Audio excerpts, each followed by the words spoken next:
Thank you very much for listening to this little performance. I'm sure that you all had time to read the title, but the question is, what just happened? What was that? How did it come to be? And what was the purpose of all of this? I will do my best to answer this question in two ways. And if you have questions in the end, you can always ask.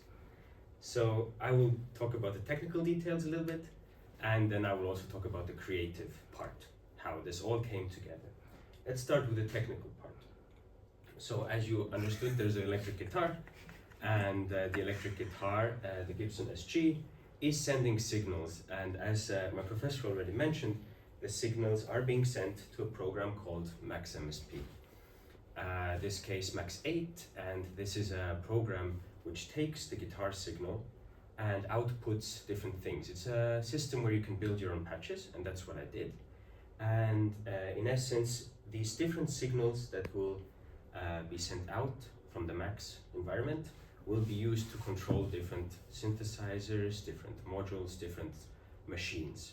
Everything is happening inside the computer, and that is in a nutshell what this is about. I will get into more details later, but I will in general talk a little bit about the creative part as well, because creatively speaking, also a lot of things happen. This is Pierre Boulez. He is the French composer. He's one of the most important contemporary classical composers of the 20th century. And he is a person who actually founded IRCAM. So he was the person who created a research institute in Paris to research electronic music and also to research acoustics and everything related to that. So it's like a mixture of a science and art center. And he was a very prolific composer, and in 1997 he composed a piece called Antenne 2 and Theme 2. In this piece he had a very specific idea. He had like a violinist, and the violin player was in the middle, and the violin player was being recorded with a microphone. So they had a score and they would play, and they would be kind of picked up by the microphone what they're playing. This microphone signal would then go into a computer, and the computer was listening to what the violin player was playing. And so the computer would wait for specific moments in the composition, and then as soon as it heard, aha, the violin player played this part, it would react somehow. So it would create some kind of like an acoustic event. It would play something sampled or something that was pre-recorded, something that was prepared before. And in 97 it wasn't possible to actually perform that, but in early 2000s the engineers at IRCAM managed, and this is partially what also happened here. Basically that the instrument is controlling and sending signals to the machines in the computer, and they are kind of responding to that. The idea that Pierre Boulez had was that of a hyper instrument or a super instrument, which is the idea that you can expand an instrument and you can expand its capabilities beyond what a guitar would normally sound like. So you can have a super violin or a super guitar or something like that. Another aspect is actually popular electronic music. I'm sure many of you recognize the beats you hear in clubs, and we have, I am very inspired sometimes by these sounds, by these kind of experimental and rough sounds, and I really enjoy them. And they kind of influenced me in the sound choice that I actually took, because the sounds I could choose myself, and the sounds that I chose are those of techno, those of tech house, things like that. And last but not least, of course, the guitarists, the guitar players who influenced me a lot were Jimi Hendrix and Eddie Van Halen. They are classically considered to be like rock guitarists, but they are actually very, very experimental in their, how to say, noise art, in the way that they are trying to push the boundaries of what is considered a normal sound and what you can use also in popular music. And they were making a lot of noise with their guitars, and there were a lot of techniques, unorthodox techniques, that I tried to integrate also in this performance.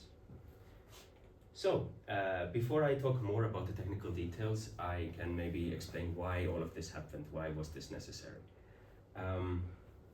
For me, it was very clear that there are a lot of systems available for improvising with electronic music live. As you can see here, we have an example of a setup that could be used for live improvisation, and there's a lot of technology that we could use. In essence, in the gray area, we have the kind of sound generating capabilities, and in the bottom we have different controllers. And if I would be a piano player, then I would have stopped right here, and I would have seen the keyboard, and I would have been happy, because I would have been, okay, we have a keyboard, and we have faders and knobs and everything, and I can use this system to make music, and it's great. But I'm a guitarist, and so I wasn't happy, and so I made a thesis. And basically I was lacking something like this. I was lacking kind of the touch, the feel, the kinetic approach, and the kind of heart that was in the music. When I was looking at these other systems, I couldn't see a way to do what this guy on the left is doing. If you think about it, he has the touch. He has an instrument that is very delicate, the saxophone. He can control it with his lungs, he can use his mouth, he can do a lot of things, and what he gets as a result is actually being able to feel the music and to perform with it. And that is something very important. For non-musicians, if you try to paint, if you try to draw on a piece of paper, and then if you try to draw on Microsoft Paint, then you know it's a big difference. Like, it's a massive difference. You don't want to draw in Microsoft Paint. And so I didn't want to, I'm not a keyboardist, and these controllers and faders, they seemed a little bit unintuitive and not, they lacked something.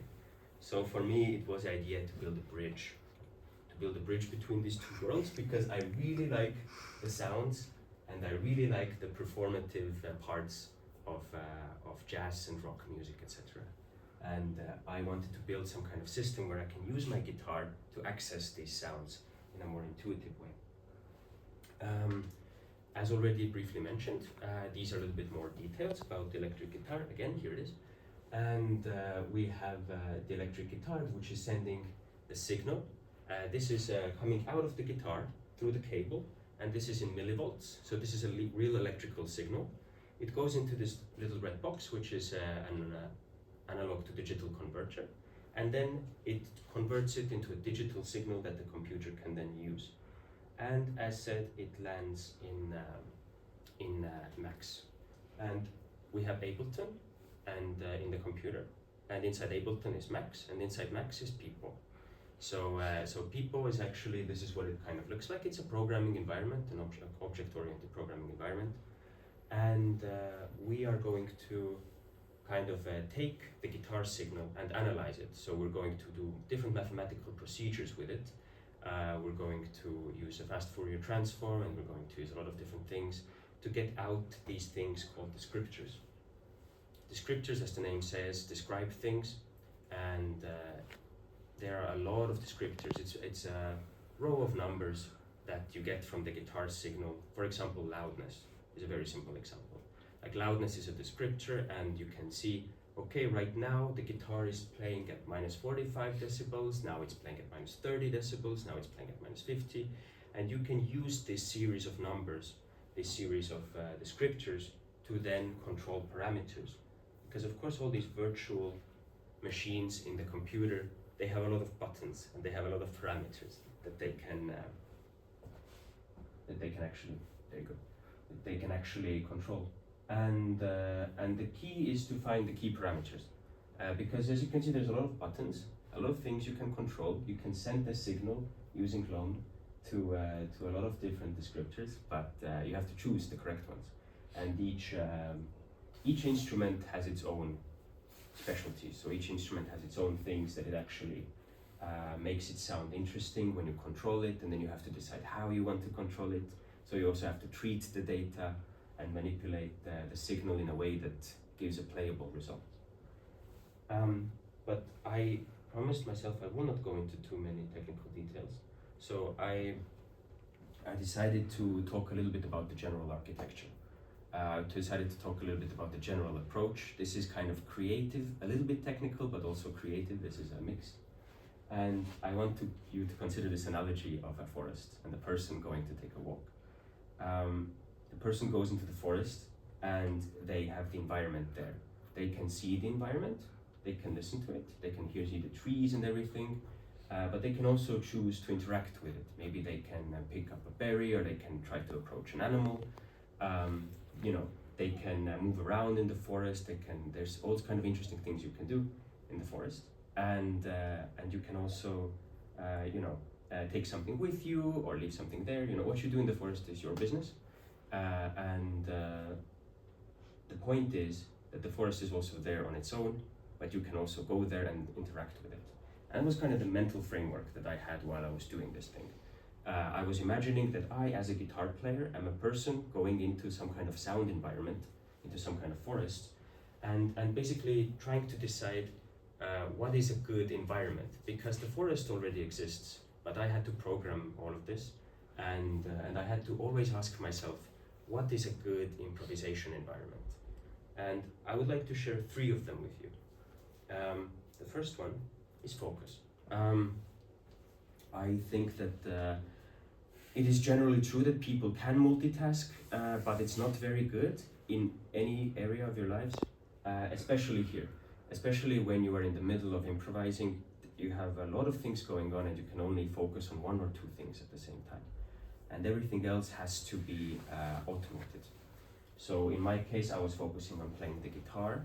I was also focusing on listening to what is going on, how the machines are reacting to my guitar playing.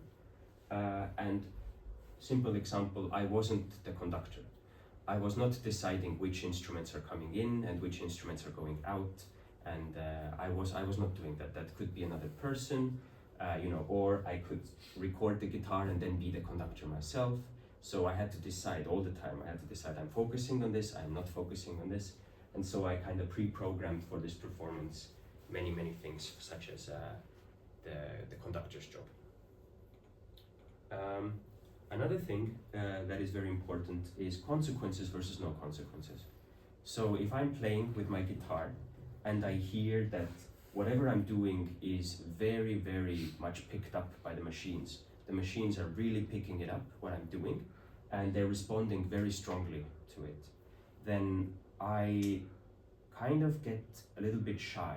I get kind of shy and I don't want to play, because when I'm playing and already the system is responding to what I'm doing, and this was like this is not a good improvisation environment, because I feel like it's kind of over responding to what I'm doing. The opposite example is it's not responding at all. If it's not responding at all to what I'm doing, then a little click goes off in my brain and I'm like, oh, this is a backing track. And it's as if I pressed a YouTube video and I'm just playing along and nothing is happening. So there's a balance. With all these things, it's like a balance, actually. But there should be consequences to make it interesting, but not too many consequences to make it kind of scary to improvise and play around. And yes, another thing is randomness and chance. Because if I can always know what will happen next when I'm improvising, it's not really improvising. So it's not actually improvising. It's just I am just playing and I know exactly what's going to happen next, and it gets kind of boring. But on the other hand, if I actually am able to add some randomness, it can make things more unpredictable and exciting. Again, this is a balance. So if I add too much randomness, then what happens is I will just listen to the things, the sounds that are playing, and I will try to interact with them with my guitar, but nothing will happen. It's just random, and then it doesn't matter what I play, and then it's also not exciting. So there's a balance between having some unpredictability, but not too much. And I would like to leave you with this quote. What artists need is an endless resource full of rough edges and innerlit nooks and crannies that one can explore as one sees fit. So this is by Robert Moog, a great synthesizer developer from the 60s and beyond. And he kind of, with this quote, he kind of captured a little bit of what I was trying to do, which is to create an environment that is exciting to improvise in, that is interesting, and that kind of has these little unexpected places that I can discover and explore. And I think right now I am ready to ask any questions that you might have. So thank you very much for your attention.